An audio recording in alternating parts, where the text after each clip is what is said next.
నా పేరు జీవని, విజయవాడ నుంచి వచ్చాను. ఈరోజు ఫ్లవర్ మేకింగ్ క్లాస్ జరిగింది.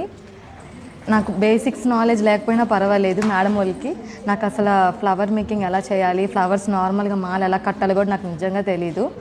నాది ఫస్ట్ ప్రయత్నం ఇలా జరిగింది. నాకు రాలేదు, చాలా వరకు ట్రై చేశాను. కానీ తర్వాత స్టాఫ్ అందరూ నేర్పించిన తర్వాత ఇలాగ వచ్చింది. ఇలాగ అన్ని డిఫరెంట్ టైప్స్ ఆఫ్ వేణీస్ అన్నీ కూడా నేర్పించారు. ఈ బ్రౌచెస్ కూడా నేర్పించారు, ఈ బిళ్ళలు కూడా నేర్పించారు ఎలాగా అనేది. తర్వాత ఈ పూల జడ కూడా ఎలాగా ఏంటి ఇన్స్టెంట్గా అనేసి అది కూడా నేర్పించారు. మొత్తం మెటీరియల్ మొత్తం కూడా మేడం వాళ్ళే ఇచ్చారు, మాకు అందరు ప్రొవైడ్ చేశారు. మా ఇంట్లో వాళ్ళు కూడా షాక్ అవుతారు ఇవన్నీ కూడా నాకు వచ్చా అని చెప్పి. కానీ నిజంగా నేనే చేశాను ఇది నిజంగా సంతోషి మ్యామ్ వల్లే జరిగింది, వాళ్ళ స్టాఫ్ వల్లే జరిగింది. 1కి 4 సార్లు చెప్పారు, నేను ఇది చేశాను. Thank you so much ma'am. Thank you so much for staff members కూడా.